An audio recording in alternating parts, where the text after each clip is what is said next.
Bonsoir à toutes et à tous, j'espère que tout le monde va bien. Petite vidéo hebdo pour faire un petit point sur les marchés, des marchés qui sont euh, compliqués en ce moment, clairement. On sent que il y a un petit peu moins de volume sur les carnets d'ordre, notamment. Donc c'est un marché qui peut s'avérer être piégeux. On va y revenir, notamment avec l'analyse du CAC et le programme de la journée avec enfin de la soirée avec beaucoup de vos titres, donc Crédit Agricole, Actiplay, Median Technologies, Artefact, Neuron, Airbus, SES, Danone, Whitby, Vernet, Sartorius, Carbios, Navia, Prismaflex, pardon, Tatoued, Chef, et on parlera peut-être un petit peu à la fin si on a encore un peu de temps. On parlera du Bitcoin. Bon, l'analyse de ces titres, j'essaie de les faire très très rapidement, hein, donc je vais pas dans le fond du. Forcément, je gratte pas forcément dans le fond, mais le but de ce format-là, c'est d'être hyper rapide, de prendre peut-être 2-3 minutes maximum par titre pour un format global de 20, 25, 30 minutes au grand maximum. Alors au niveau du CAC, compliqué d'avoir un billet, même si quand on regarde toujours le même graphe, hein, qui n'a toujours pas changé depuis des semaines, on s'aperçoit alors bon, que c'est très haussier hein, déjà de fond, hein, on est toujours sur une tendance haussière forte. Et puis lors de la dernière vidéo, c'était il y a 2 semaines, et on s'était dit que donc on était là-haut. Ça devait être le samedi 8 mai quand j'avais fait la vidéo, donc on était ici. Et on s'était dit que ce serait le pivot des 6150 qui ferait juge de paix à court terme pour savoir si on allait casser ou pas la tendance à court terme. Et effectivement, le marché nous a bien validé cette zone-là, hein, puisqu'on est venu ici faire un appui, donc le jeudi 13 mai, avec une séance absolument incroyable, un gap baissier en ouverture et puis une reprise sans double appui, sans rien, à une vitesse folle, hein, très très bien orchestrée par les algos notamment. On est revenu pratiquement à la zone de résistance, hein, toujours pareil, au 6400. On est reparti à la baisse avec une volatilité folle, encore une fois, un gap baissier, etc. Et on a rebondi encore une fois vers les 6400 points. Bon, donc on fait un joli W, ou alors on pourrait dire un triple top, un double bottom, je sais pas trop. C'est vraiment une congestion, mais avec beaucoup de volatilité à l'intérieur. Donc ça secoue pas mal en ce moment. Et c'est un petit peu la raison qui me fait avoir un petit peu de prudence sur ces marchés en ce moment, sur les marchés actions. Pas que je pense pas du tout à un crack, hein, c'est pas du tout ma vision des choses, mais je suis vigilant parce que quand on voit autant de volatilité en quelques jours, un marché qui gagne, donc le 10 mai, il perd 4%, c'est énorme hein, pour le CAC hein, en 3 séances, puis il les reprend, puis il les repère, puis il le reprend à nouveau. Waouh, très compliqué. Donc j'incite et j'invite à la prudence. Je pense que c'est un marché où il faut pas de cash, à 100% du moins, mais je pense que c'est un marché quand même, il faut alléger un petit peu les positions, il faut avoir un petit peu de liquidité de côté pour voir un petit peu ce qui va se passer pour la suite, d'autant que historiquement le mois de mai et les mois de juin, surtout la première quinzaine, ne sont pas les meilleurs mois en termes de saisonnalité. On a généralement plutôt fin juin et le mois de juillet qui sont bien meilleurs. Et le mois d'août qui est par contre lui est beaucoup moins bon avant une reprise plutôt en octobre et en novembre. Donc habituellement c'est ce qui se passe. Donc tout ceci fait que bon, j'invite un petit peu à la prudence en ce moment, malgré tout. On peut prendre des positions, mais en gardant du cash et en ayant des stops relativement serrés. Donc on passe aux actions. Donc on va passer à Crédit Agricole. Alors on l'avait analysé il y a une quinzaine de jours, même un petit peu plus. La première fois que j'avais fait une vidéo avec ce format-là. Voilà. Donc Crédit Agricole, on avait tracé en effet. Alors quand j'avais fait l'analyse, on était ici. Et j'avais dit que j'aurais vu le repli sur cette oblique comme une opportunité et Crédit Agricole a tout à fait validé cela, puisqu'on est revenu s'appuyer ici le 23 avril, donc parfaitement pour ceux. Alors je sais que ça a fonctionné, puisque j'ai reçu un message en ce sens de quelqu'un qui a pris la position ici, donc visiblement ça a fonctionné. On a cassé cette résistance et on est allé chercher l'objectif, hein, je pense à quelque chose près, puisque l'objectif, quand on a comme ça une figure de la sorte, c'est d'aller chercher normalement à peu près, hein, le report. Le report, voilà. Donc en gros, hop, à quelque chose près, oui, on est allé pratiquement chercher l'objectif. Par contre, effectivement, il y a eu. Alors, je crois qu'il y a eu un versement de dividendes, hein, attention, les graphes ne sont pas dividendes réajustés. Donc, à voir s'il n'y a pas eu un versement de dividendes. Mais en effet, on est bien allé chercher là-haut les objectifs et on est allé combler enfin ce gap dont on avait parlé ici. Donc ça c'est bien. Et puis bon, il reste toujours l'objectif du sommet là-haut, voilà, qui est toujours dans l'attente. Donc pas grand-chose à dire sur Crédit Agricole en ce moment. Donc attendre un petit peu comment dirais-je, comment là ça va réagir. On est revenu sur une zone de soutien là en effet. Bon, pourquoi pas prendre une position, hein. C'est pas voilà, il y a une zone de soutien là qui a bien tenu. Donc du coup, je vais peut-être enlever cet oblique, enfin ce support oblique. Hop, voilà, il y a cette zone de soutien. Alors pourquoi pas, on peut tenter. En plus, ça nous permettrait d'avoir un stop très agressif, puisqu'on aurait un stop ici. Allez, on va dire ici, en 58, et on pourrait aller chercher, pourquoi pas, au moins le dernier sommet, 13,53, et pourquoi pas le sommet avant Covid, 13,81. Donc on a un super ratio. C'est pas mal. C'est pas mal, c'est pas mal. Attention quand même là, ouais, à cette forme là qui est pas top, on va voir. Mais en tout cas la prise de position là, elle est valable. Sur ActiPlay, ActiPlay, il y a eu une news de mémoire, un rachat d'actions par les dirigeants, voilà. Donc, alors moi, c'est beaucoup de regrets sur ce titre parce que c'est un titre, ben, Béatrice notamment sait de quoi je parle, puisqu'on avait pris le trade ensemble sur ActiPlay et on avait, je crois, elle confirmera, Béa, mais on avait acheté en par là ou en par là, je sais plus. Bref, on avait acheté le long de l'oblique, ça c'est sûr, le long du support oblique. Et puis, alors moi je m'étais, ah non, ça devait être en par là parce que j'étais sorti de ma position quand il y avait eu une belle hausse d'ailleurs là. Et puis j'avais tracé ceci en objectif, donc on les a plus que dépassés, hein. Les 2 euros, ils ont été éclatés. Là maintenant, c'est ouais, alors ouais, on est presque allé chercher même le comblement du gap ici là. Là, c'est fini, pour ActiPlay, c'est plus le moment de prendre des positions, c'est extrêmement dangereux désormais. On est sur des niveaux extrêmement élevés, enfin bon, voilà, pour moi le ratio gain-risque n'est plus bon du tout.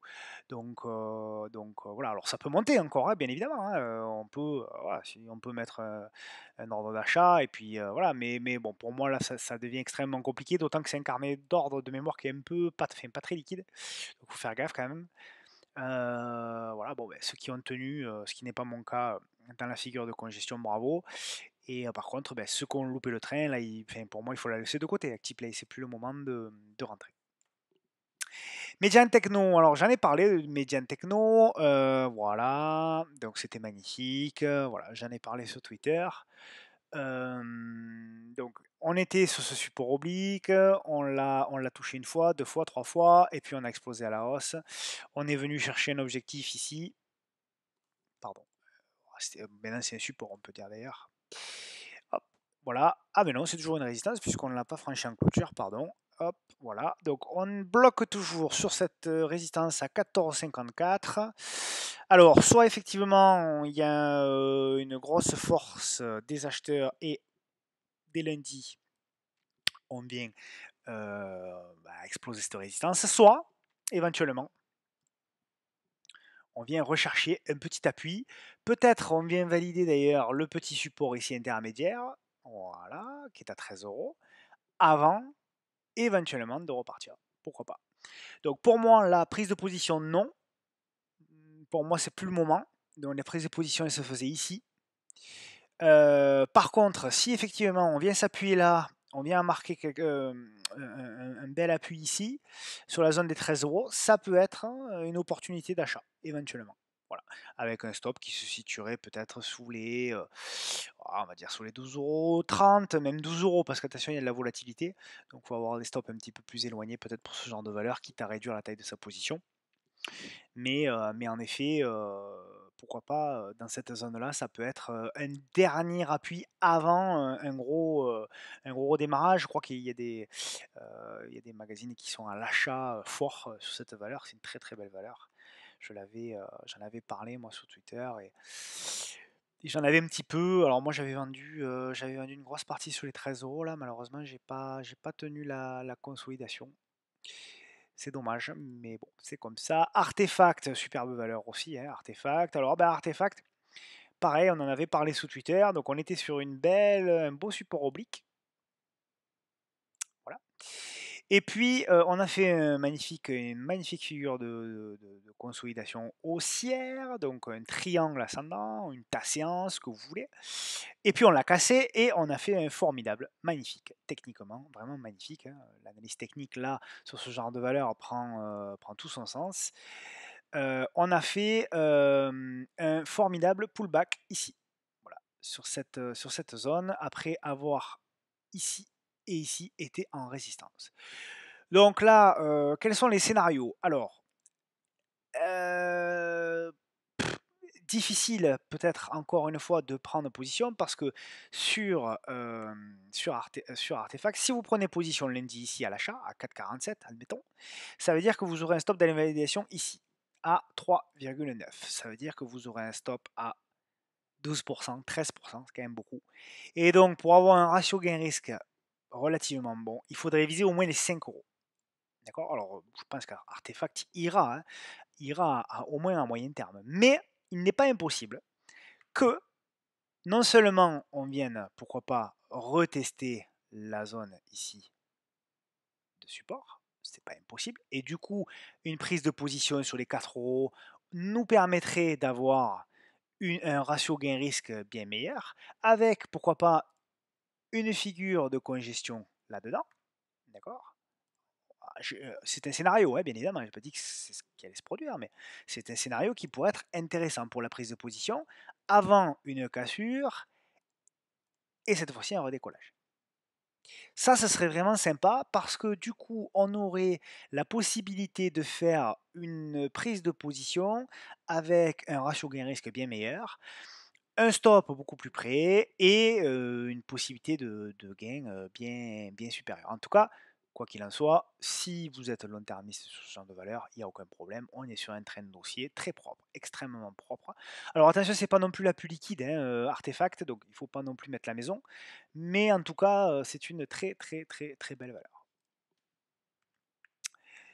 Neuron, très belle valeur aussi. Alors, j'efface un peu parce que je l'avais tradé moi aussi. Hop, voilà, moi je l'avais tradé à l'époque, j'étais rentré sur la cassure ici, il y avait une très belle cassure avec, bon, on va pas faire l'historique, hein, je déteste les gens qui, qui parlent des graphiques du passé, donc je vais essayer d'éviter de le faire, hein. Mais bon, juste pour vous montrer quand même, on avait voilà, effectivement ce triangle, et puis cette cassure, même s'il y avait une fausse cassure ici, puis on est reparti à la hausse. Alors là, difficile, alors il y avait ici un gap, qui a été partiellement comblé. Voilà, ici. Il reste encore ce gap à ouvrir. Bon. Pareil, c'est pas un des titres les plus liquides. Alors par contre, c'est un très beau titre haussier, etc. Donc il n'y a pas de problème. Au niveau de la prise de position, je sais pas trop. Je sais pas trop. Là, pareil, en termes de ratio gain-risque. Alors, si on voulait prendre position lundi, ça nous ferait mettre un stop au moins ici. On viserait ici l'objectif. Donc on aurait un ratio 9 pour 5, donc c'est pas bon. Donc c'est pas bon. Là, il n'y a pas de prise de position à faire.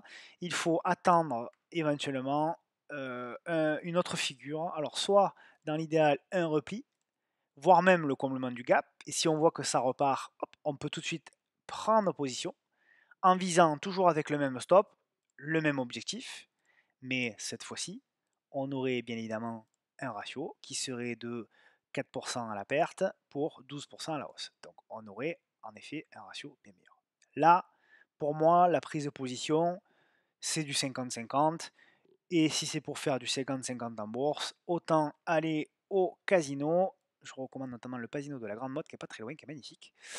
Et jouer à la roulette, ça va beaucoup plus vite et c'est moins stressant. Enfin, le stress est pareil, mais disons qu'il est plus rapide. Airbus. Hop. Et ben voilà. Donc là, c'était la semaine dernière ou il y a 15 jours qu'on a parlé d'Airbus. Et bien voilà, je vous avais proposé les niveaux, hein, les fameux escaliers d'Airbus. Bon, ben, on est toujours dans ce premier escalier. On voit que le marché nous a bien validé les 93 euros en support. Le deuxième support en dessous, c'est 82. Donc pour moi, pour entrer sur Airbus, c'est tout simplement soit à la cassure du haut d'un support, soit sur le bas, enfin la cassure du haut d'un range, soit sur le bas du range. Voilà. Pour moi, les trois prises de position éventuellement à faire, elles seraient soit à la cassure du range ici, on va dire au 100, 104, soit au bas du range ici, on va dire au 93, soit, alors si on casse ce support-là, pourquoi pas la moyenne mobile à 200 jours, voire même, pourquoi pas, vers les 82. Voilà. S'il y a un trou d'air, on ne sait jamais, ça peut arriver. Impossible de prédire l'avenir. Hein. Je sais qu'il y a des gens qui vont me dire jamais Airbus ira à 82, moi j'en sais rien. C'est tout à fait possible, tout est possible dans un marché comme celui-ci. Une mauvaise nouvelle, on a vu Iliad, hein, Free, qui a perdu 10% dans la journée alors que les chiffres étaient très bons. Même les grosses boîtes ne sont pas épargnées, donc rien ne dit que Airbus ne sera pas dans ce cas-là. Voilà pour les prises de. Après, Airbus, bon, on en a parlé, je ne vais pas refaire l'analyse que j'avais faite il y a 15 jours. Moi, je crois beaucoup en Airbus, je crois beaucoup en l'aérien pour les prochaines années. Airbus, ça reste aussi long terme. Voilà. Alors après, on peut faire une méthode chère à mon ami Laurent, hein, du saucissonnage, en prenant peut-être on va dire 30% de la position sur les 94, 30% de la position sur les 86 et 30% de la position sur les 82. Hein, et après, mettre un stop peut-être aux alentours des 70. Donc on aurait un prix moyen, ou 75. Donc on aurait un prix moyen, on va dire, aux alentours des 88, 89. Et on mettrait un stop aux alentours de 75. Voilà, si on est long terme. Après, c'est à chacun de adapter en fonction de son profil. SES. Alors, SES, eh ben, c'est pas joli joli SES. J'efface tout. SES, je vais prendre un peu de recul. Je la connais pas, il me semble qu'elle est pas éligible PEA, c'est pour ça que je la traite pas. Ouais, alors c'est très baissier. Ouais. C'est très baissier, SES. Tac, tac, tac. Ouais, très baissier. Il y a un point pivot ici. Oh là là, compliqué. Hein. Bon, on va revenir un jour, hein, parce que là, il n'y a pas grand-chose à faire. Bon, ben voilà, hein, tout de suite, hein, ma fameuse moyenne mobile à 200 jours. Hein. Voilà, elle est là. Donc, vous avez le point pivot pour acheter. C'est aussi simple que ça. Il n'y a même pas besoin de tracer de figure. Hein. Voilà. Moyenne mobile à 200 jours. Tant qu'on ne passe pas au-dessus de la moyenne mobile à 200 jours, il n'y a rien à faire sur SES. Sur SES, pardon. Il n'y a absolument rien à faire. Voilà, il y a cette oblique-là. Ouais, il y a cette oblique-là qui est pas mal. Mais bon, pour le moment, c'est baissier. Il y a peut-être un petit. Ouais, il y aurait peut-être un petit biseau descendant, pourquoi pas. Mais je pense que quand même le signal, ce sera au-dessus de la moyenne mobile à 200 périodes. Ah, il y a peut-être ce biseau descendant qui est pas mal. À surveiller, mais enfin, voilà, ça reste hypothétique. Hein. Ça reste hypothétique. Alors, moi, c'est le genre de truc que j'aime bien, hein, les retournements comme ça, mais ça reste hypothétique. Et en tout cas, il ne faut pas se laisser embarquer. Hein. Si le trade ne prend pas, si vous voulez le tenter sur le bas du biseau, tenter vraiment le point bas, il faut un stop très court. Et voilà. Mais bon, pour moi, voilà, le vrai signal, ce sera le franchissement de la moyenne mobile à 200 jours qui devrait continuer à baisser. Donc là, effectivement, si les prochaines séances, on a ce fameux rebond, admettons, on a la cassure. Alors je pense qu'on peut avoir la cassure du biseau, on peut se faire de nouveau marquer un arrêt sur la moyenne mobile à 60 jours, pullbacker le biseau descendant, et à ce moment-là, éventuellement, pourquoi pas, prendre la position ici, marquer un stop sous la position, d'accord, sous le repli, et à ce moment, essayer d'accompagner le retournement si retournement il y a. Voilà, à ce stade, c'est encore très anticipé.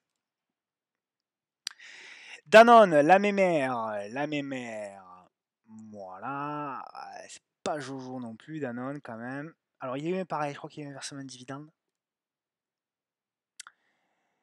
Hop, je l'avais un peu, je l'avais analysé, mais bon, c'est pas la plus intéressante, hein, Danone. Bon, RS, Danone, au-dessus de la moyenne mobile à 200 jours. Bon comportement, hein, malgré tout. Bon comportement, bonne résilience. Bon, en fond de portefeuille, pourquoi pas. Voilà. On est toujours dans le retournement long terme. Donc c'est plutôt pas mal. Moi, je suis plutôt positif. Après, c'est sûr que ça va pas vite, hein.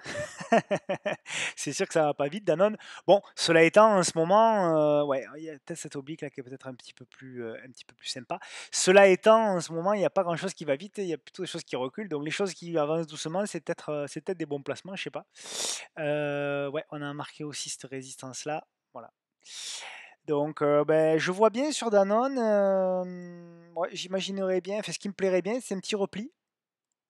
Voilà.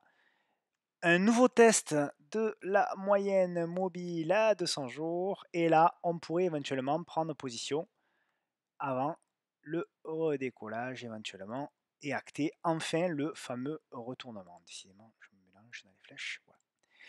Donc pourquoi pas ici, dans cette zone-là, 6 réactions, d'accord.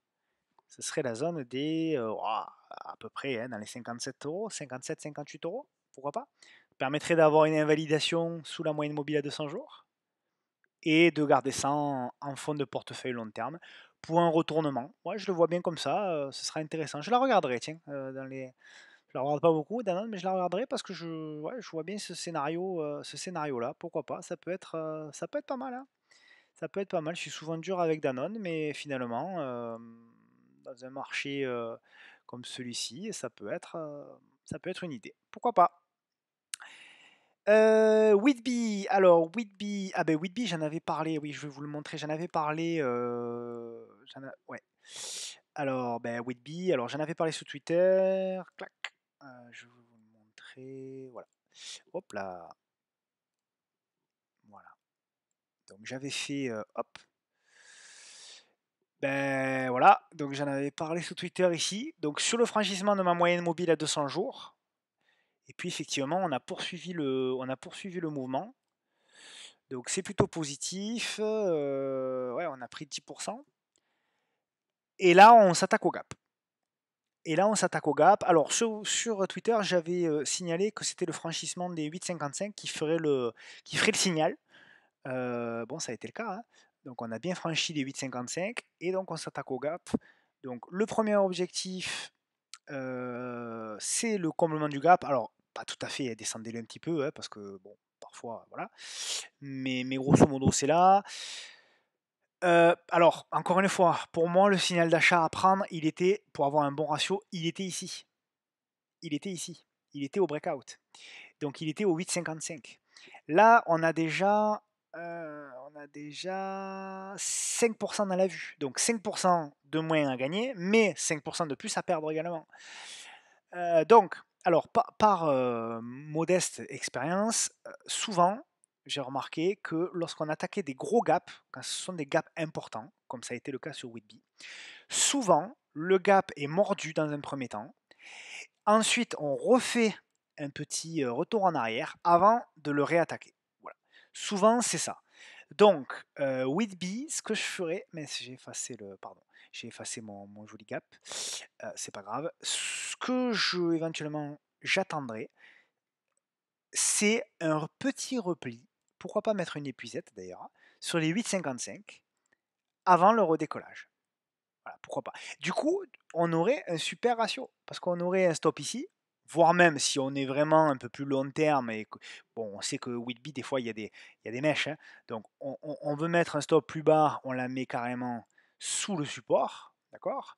Mais là, du coup, on a un ratio qui est beaucoup plus sympa, parce que le comblement du gap, il est là, voilà. Donc si on prend une position ici, on a soit un stop de 3% pour 23, magnifique, super ratio, soit même, si on est un peu plus large, on a un stop à 8% pour un objectif de 23. Donc on a un ratio de 3,5 à peu près, donc magnifique, voire 4 même, donc magnifique. Donc dans les deux cas, c'est ok pour Whitby, à condition d'avoir ce repli, et puis s'il n'y a pas de repli, que ça monte en ligne droite comme la fusée... comme la fusée de Virgin Galactic, et bien à ce moment-là, bah, tant pis, hein, on laisse tomber, d'accord. Mais là, effectivement, pour le moment, on n'a pas un bon ratio, pourquoi pas, sur les 8,70. Hop. Ensuite, Vernet. Alors, Vernet, je l'ai regardé il y a quelques temps. Voilà. Voilà pourquoi je l'avais regardé. Alors, je vais enlever, je me suis mis une alerte, mais je la remettrai, c'est pas grave, pour la surveiller, parce que pour moi, on avait, alors c'était en hebdo, je crois, voilà, on avait une grosse zone de soutien ici en hebdo. Voilà. Donc j'étais intéressé par cette zone de soutien hebdomadaire. Voilà. Globalement ici, une belle zone de travail qu'on avait testé, cassé, pull backé, re-pull backé, donc double appui, même triple appui, avant d'exploser, et là on revient dessus. Voilà. Alors, est-ce que j'ai un signal d'achat sur Vernet en l'état? Non. Clairement non. Maintenant, comme je le dis souvent, on a quand même une première toute petite stabilisation en daily. Vous voyez? Là, on a une stabilisation, donc on a des cours qui ont fait, on va dire, un double creux décalé. Donc on a une petite stabilisation, c'est pas fou, hein, c'est pas fou. Alors, ce qui m'intéresserait là, ce serait éventuellement une consolidation à plat, d'accord, pendant quelques séances. Ce que je vais observer, c'est pour ça que je m'étais mis d'ailleurs une alerte pour observer un petit peu ce qui me plairait beaucoup, c'est quelque chose comme ça. Voilà. Un petit ranch, une conso, pendant voilà, hein, même 2 semaines. Hein. Avant, c'est du pur, de la pure science-fiction, hein, avant éventuellement de casser ce ranch, de le pullbacker et de repartir. Là, ça pourrait être intéressant. Et en ayant dépassé ma fameuse moyenne mobile à 10 périodes que j'affectionne tant, vous le savez. Donc vous voyez, là, regardez encore cette moyenne mobile à 10 périodes. Elle a fait résistance, résistance, résistance, résistance, résistance. Donc on voit bien que pour le moment, les cours ne parviennent pas à clôturer. Depuis le 1er avril, les cours de Vernet ne clôturent jamais au-dessus, et ne confirment pas le lendemain, au-dessus de la moyenne mobile à 10 périodes. Donc pour le moment, je n'ai pas de signal d'achat sur Vernet. Voilà. Le signal d'achat pour moi véritable en swing, il sera au dépassement des 39,9, donc on va dire des 0,40, prix psychologique en plus. On voit bien qu'on l'a marqué ici, ici, ici et ici. Pour moi, le signal d'achat sur Vernet, il sera là. Ça nous ferait un stop par contre un peu éloigné, ouais, de 10%. Mais bon, on viserait comme objectif. Voilà. Donc pour moi, si Vernet vient à franchir les 0,40, comme ici, on pourrait tenter de prendre une position, viser, alors avoir un stop ici sous le support, d'accord. Hop, donc avoir un stop à, alors très éloigné, hein, parce que c'est Vernet, hein, ça va vite, c'est nerveux. Donc un stop à 15 ou 17%, ça fait beaucoup, mais forcément on taillera la position en fonction. Par contre, on aurait un gain potentiel de 32. Donc on a un ratio de 1 pour 2, c'est pas mal. C'est pas mal. C'est pas mal. C'est vraiment pas mal. Bon, sachant que j'ai mis un stop éloigné quand même. Hein. Là, peut-être le stop, on pourrait peut-être le mettre plus vers les 0,35 que les 0,33. Hein, d'accord. Donc après, c'est en fonction de chacun, bien évidemment, de la T, c'est des idées. Hein. Sarto, la belle Sarto, Sartorius. Alors, t'es où ma belle? T'es là, voilà. Alors, Sarto. Je fais un peu de ménage. Bon, ben Sarto, alors j'efface tout carrément. Hop, ça va me permettre de faire du ménage. Voilà. Ça fait un petit moment que je l'avais pas tradé. Alors moi, je l'avais tradé à l'époque. La dernière fois que je l'ai tradé, c'était ici, là. C'était justement là. Vous voyez, donc il y avait une grosse chute et il y avait une consolidation ici. Et c'est sur la cassure de cette consolidation que j'avais pris position. Et alors j'avais pas tenu toute la hausse, malheureusement. J'avais vendu, je crois, en par là, parce que je m'étais fixé l'objectif de ce plus haut là. Et j'avais vendu en par là. Voilà, malheureusement, j'avais loupé la seconde partie. Mais finalement, on voit que le prix est revenu même en dessous de ma vente. Donc bon, pas trop de regrets. Par contre, là, ce qui est pas mal quand même, c'est ça. Voilà. Donc c'est ce support oblique. D'accord. Qui est pas mal à tenir. D'accord. On est là. Bon. C'est propre hein, à ce stade. C'est vraiment très propre. Vraiment, le gros signal swing, ce sera, voilà, ce sera le dépassement de cet oblique-là, comme d'habitude. Voilà.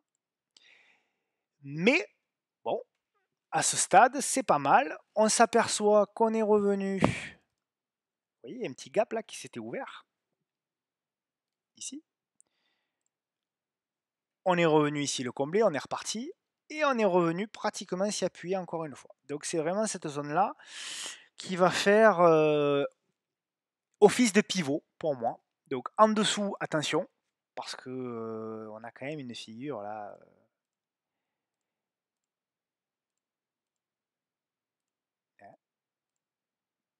C'est pas la plus belle, mais elle est pas si moche que ça. D'accord. Donc, elle ne sera validée cette épaule tête-épaule qu'en cas de rupture des 343,6. Pour le moment, ça reste positif hein, sur Sarto. Et vous voyez bien qu'encore une fois, on n'a pas dépassé ma fameuse moyenne mobile à 10 périodes. On est toujours en dessous, on n'arrive pas à la franchir. Donc, le signal pour moi d'achat, il sera sur le franchissement ici des 360. 360 euros, on peut éventuellement essayer de prendre une position avec un stop 342 et avec des objectifs de 390. Puis, si tout va bien, si tout se passe bien, si tout va pour le mieux dans le meilleur des mondes, à les 417. Ce qui ferait qu'on aurait un stop à 4,60, parfait. Un premier objectif à 8,57, parfait, ratio de 2. Et un second objectif à 16%, ratio de 4. Magnifique. Voilà. Typiquement le genre de trade qu'il faut prendre et répéter avec un bon money management, etc., etc. Et bien respecter ses stops et aussi ses objectifs. C'est-à-dire que même si on vient à avoir ici un plus haut et même arriver jusqu'au 379, s'il y a une consolidation, il ne faut pas craquer et vendre. Il faut tenir ses objectifs. Ça, c'est très important. Parce que sinon, vos ratios ne seront plus bons. D'accord. Ensuite, donc positif hein, sur Sarto, à condition de passer les 360, on a dit. Hein, voilà. Carbios, alors Carbios, c'est une belle petite société, Carbios, mais en ce moment, c'est pas la folie. Alors, voilà, on est là. Hop, voilà. Donc on est sur une zone de support, hein, clairement. Voilà, elle est là. On est dans la zone de support. Donc, c'est un endroit important qu'il faut surveiller. Voilà. Alors, ce qui est plutôt positif, c'est que là, on voit que depuis 3-4 séances, on marque une pause. Donc, ça veut dire que il y a un équilibre entre les acheteurs et les vendeurs. Donc, ça, c'est plutôt positif. Mais le point négatif, c'est que toujours pareil, on voit hein, ma moyenne mobile à 200 périodes. Regardez un petit peu. Voilà. Ici. Elle avait fait soutien. Et elle avait fait soutien ici. Et là, après avoir fait soutien, elle a lâché. Voilà. Donc, pour moi, pour l'heure, pas d'achat sur Carbios. Alors moi j'avais proposé sur Twitter, j'avais proposé de surveiller le comblement du gap qui était ici, voilà ce gap là, de surveiller la réaction. Et il n'y a pas eu de réaction en fait, hein, on l'a enfoncé directement, donc voilà. Donc c'était pas un trade à prendre, mais donc surveillance. Pour moi, le véritable signal, à vrai dire, d'ailleurs la moyenne mobile 10, je pense que ouais, elle est encore loin, vous voyez.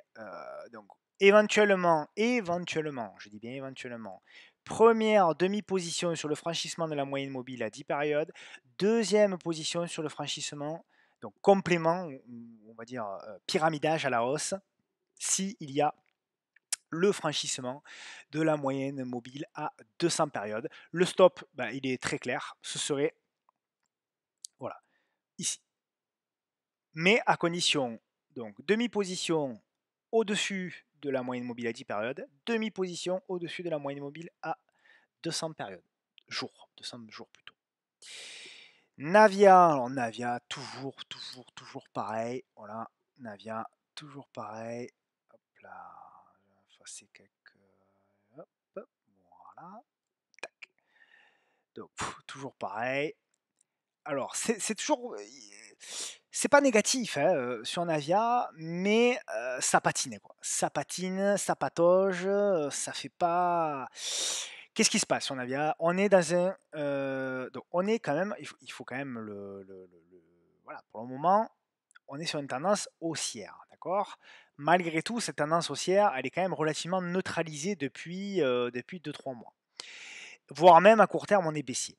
Mais on est baissier parce qu'on est dans ce canal, vous voyez, dans ce canal descendant. Mais ce qui est intéressant, c'est la congestion. Et c'est pour ça que j'en ai reparlé un petit peu sur Twitter, parce que ce qui m'intéressait, c'était le franchissement de cette oblique-là qui a eu lieu. Il a eu lieu, on a bloqué, comme l'exemple qu'on a pris précédemment, je ne sais plus, sur le de Sartorius, je ne sais plus, non, peut-être pas Sartorius, mais non, c'était sur SES, pardon, qu'on a parlé tout à l'heure.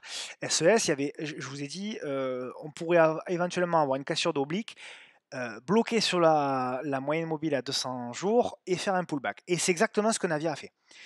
Donc, oblique descendante, en résistance, franchi, pullbacké, donc franchi et bloqué sur la moyenne mobile à 200 périodes, bloqué. Et revenu ici en mode pullback sur éventuellement ce qui désormais fait le support oblique ici. On va dire grosso merdo. Hop, voilà. Grosso modo, on a ça. Donc, là-dedans, je suis neutre. D'accord? Je dégrade fortement si on vient à casser le support de 2,44. Pour moi, si on vient à casser le support de 2,44, c'est fini pour Navia. Enfin, c'est fini. C'est jamais fini, mais ce que je veux dire, c'est que la tendance de court terme sera vraiment très mauvaise. Là, pour moi, c'est neutre. On peut tenter le pari. Hein. On peut tenter le pari d'acheter, de se dire, bon, ben ok, j'achète, je mets un stop ici à 2,37, et puis je vais chercher des objectifs tout de suite à 3 euros et puis éventuellement à 3,90. Voilà. Mais pour le moment, c'est neutre. On est vraiment voilà, dans cette zone de prix là, quoi. En gros, hein. On est vraiment dans cette zone de prix là. On fait pas grand chose pour le moment. On est dans cette espèce de range, consolidation, tout ça. Mais je vais quand même observer. Hein, c'est pas mal. Hein. Ça se regarde, ça s'observe. Si on casse par le haut, très bien. Si on casse la moyenne mobile à 200 jours, le signal, le véritable signal swing, ce signal swing, il sera au dépassement de la moyenne mobile à 200 jours pour moi. Pas avant. À part s'il y a évidemment une news et qu'on ouvre un gap aussi, etc. Mais en fait, je trouve que d'un point de vue fondamental, Navia, je trouve que ça communique pas beaucoup. Je vois pas beaucoup de contrats, je vois beaucoup de photos, de bus, tout ça, mais je vois pas grand chose. Et je sais pas, cette entreprise quand même, elle est quand même assez bizarre. Prismaflex. Alors, c'est Arnaud qui me l'a demandé. Alors, donc moi je l'ai tradé. Je suis sorti vendredi. Alors, je vais vous expliquer le trade que j'ai pris, hein, très, très modestement. Hein, c'est pas pour dire j'en rate suffisamment pour pouvoir me permettre de montrer ce que je réussis. Donc, je vais vous montrer celui-ci. Alors, qu'est-ce qui s'était passé sur Prismaflex?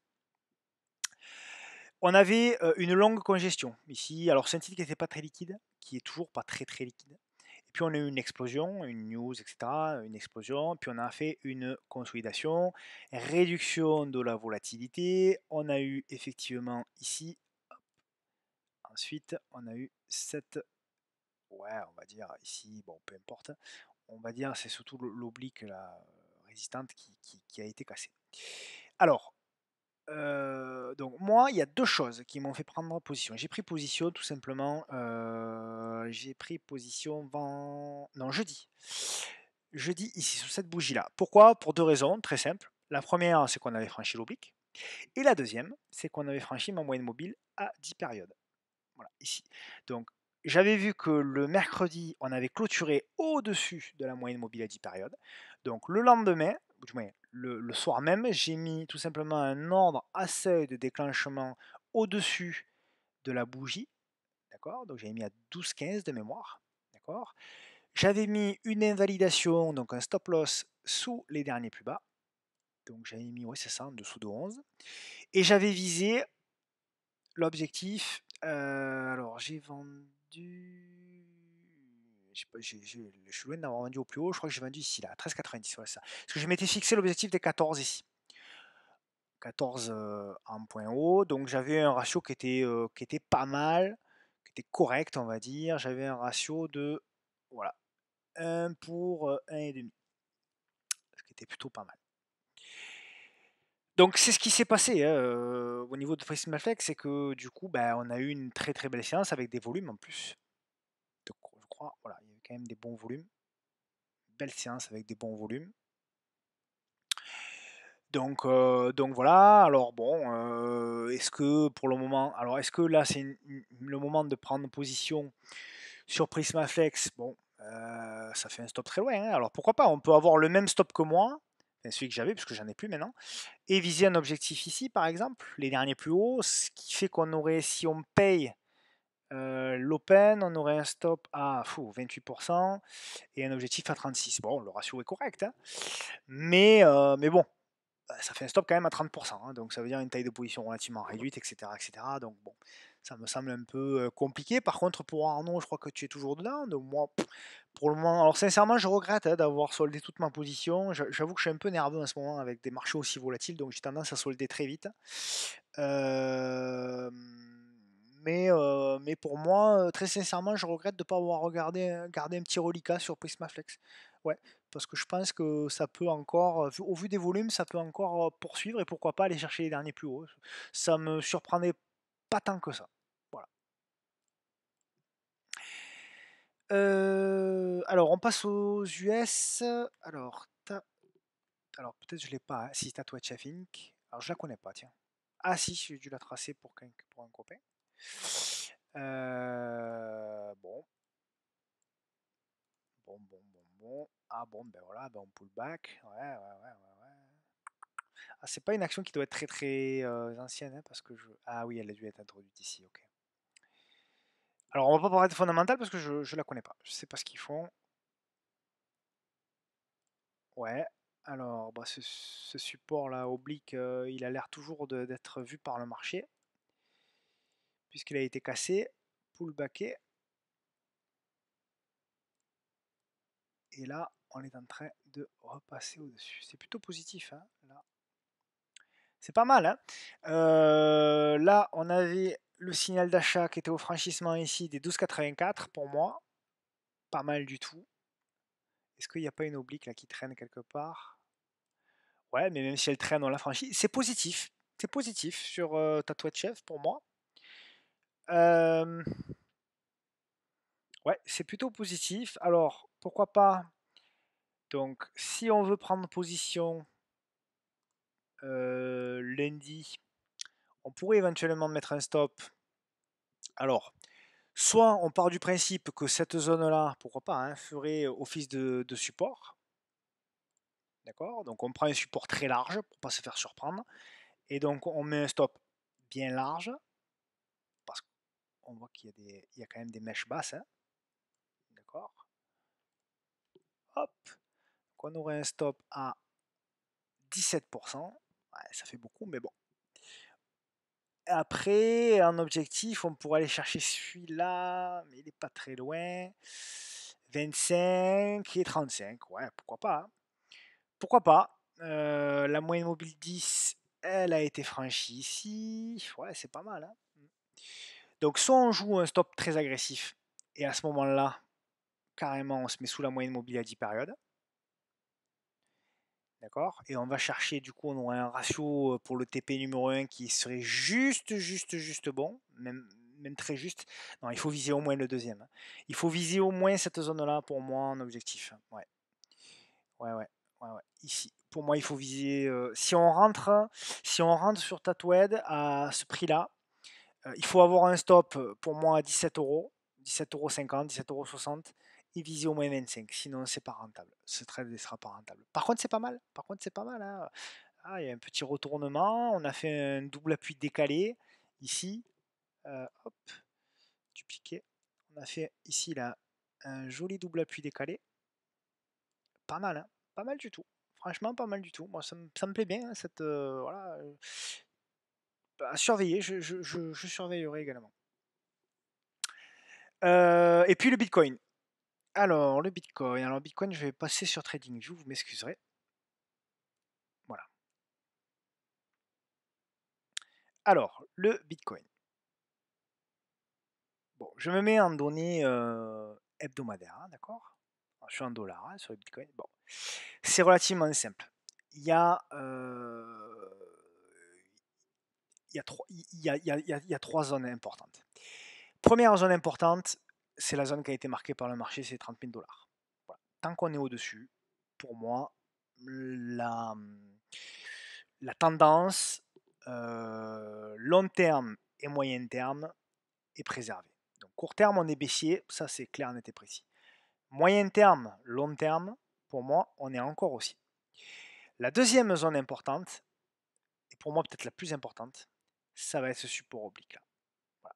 Ce support oblique qui pourrait également correspondre à cette zone de soutien, ça veut dire aux alentours des 20-25 000 dollars. Voilà. Ouais, 23, un truc comme ça. Alors après, ça va monter, mais surtout, voilà, en dernier recours, les 20 000 dollars. En dessous, par contre, ce sera vraiment très dégradé.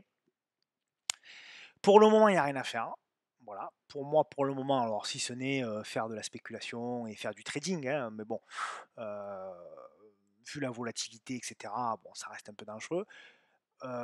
Pour moi, ce qu'il faut attendre pour le moment, c'est plus, voilà, c'est plus, alors je sais pas trop, flèche, je sais, voilà, ce serait plutôt quelque chose qui serait comme ça. Voilà, quelque chose qui serait comme ça, ce que j'aimerais, hein, avec derrière un enchaînement, une consolidation, voilà, un truc comme ça.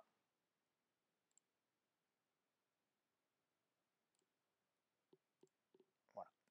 Une réduction de la volatilité, vous voyez, avant éventuellement de repartir après vers le haut. Mais ce que j'aimerais bien, c'est un double appui pour bien que le marché nous marque qu'il n'ira pas plus bas. Un double appui et une réduction de la volatilité qui pourrait, pourquoi pas, et ce serait vraiment le top, profiter pour rejoindre tranquillement jusqu'à... bon, là, on est en weekly, hein, mais bon, pourquoi pas.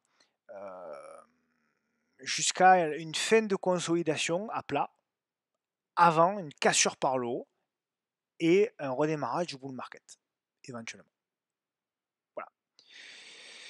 Voilà pour le Bitcoin. Bon, je crois que j'ai fait le tour. Écoutez, je vous remercie toutes et tous d'avoir suivi cette vidéo jusqu'au bout. Merci pour tous vos commentaires, vos likes, etc. et vos nombreux messages que je reçois toujours sur Twitter, hein. J'en profite pour remercier Virginie qui m'a fait encore beaucoup connaître. Donc merci beaucoup. Et puis je vous souhaite à toutes et tous un bon week-end. Allongez, profitez bien, j'espère, du beau temps. Et puis je vous dis à bientôt. Soyez prudents sur ces marchés volatiles. Euh, Protégez votre capital un maximum. Et puis on se dit à très bientôt, je l'espère. Ciao, ciao à tous.